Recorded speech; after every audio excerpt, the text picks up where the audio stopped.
Chapter 5. And they came over unto the other side of the sea, into the country of the Gadarenes.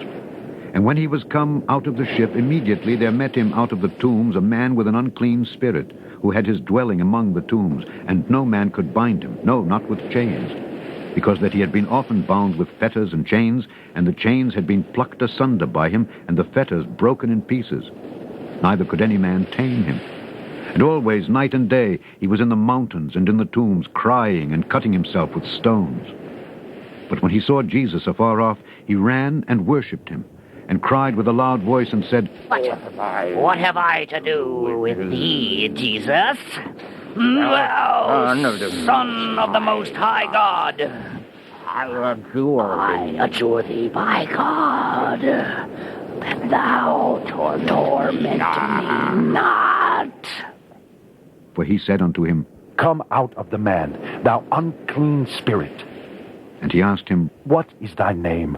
And he answered, saying, My name is Legion, for we are many. And he besought him much that he would not send them away out of the country. Now there was there, nigh unto the mountains, a great herd of swine feeding. And all the devils besought him, saying, Send us into the swine, that we may enter into them. And forthwith Jesus gave them leave. And the unclean spirits went out and entered into the swine, and the herd ran violently down a steep place into the sea. They were about 2,000, and were choked in the sea. And they that fed the swine fled, and told it in the city and in the country. And they went out to see what it was that was done. And they come to Jesus, and see him that was possessed with the devil and had the legion, sitting and clothed, and in his right mind. And they were afraid. And they that saw it told them how it befell to him that was possessed with the devil, and also concerning the swine. And they began to pray him to depart out of their coasts. And when he was come into the ship, he that had been possessed with the devil prayed him that he might be with him. Howbeit Jesus suffered him not, but saith unto him, Go home to thy friends, and tell them how great things the Lord hath done for thee, and hath had compassion on thee. And he departed, and began to publish in Decapolis how great things Jesus had done for him. And all men did marvel.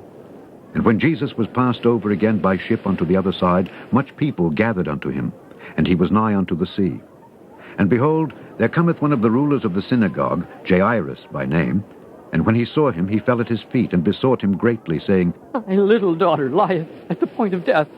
I pray thee, come and lay thy hands on her, that she may be healed, and she shall live. And Jesus went with him, and much people followed him, and thronged him. And a certain woman which had an issue of blood 12 years, and had suffered many things of many physicians, and had spent all that she had, and was nothing bettered, but rather grew worse, when she had heard of Jesus, came in the press behind, and touched his garment. For she said, If I may touch but his clothes, I shall be whole. And straightway the fountain of her blood was dried up, and she felt in her body that she was healed of that plague. And Jesus, immediately knowing in himself that virtue had gone out of him, turned him about in the press, and said, Who touched my clothes? And his disciples said unto him, Thou seest the multitude thronging thee, and sayest thou, Who touched me? And he looked round about to see her that had done this thing.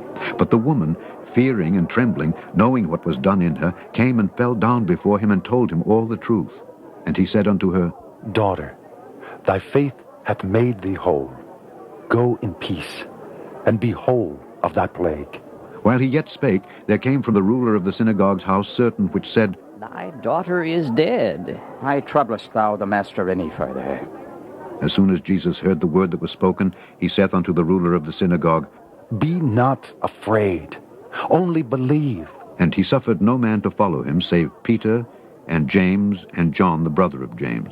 And he cometh to the house of the ruler of the synagogue, and seeth the tumult, and them that wept and wailed greatly.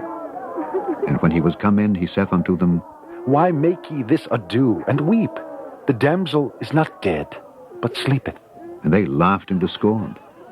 But when he had put them all out, he taketh the father and the mother of the damsel, and them that were with him, and entereth in where the damsel was lying.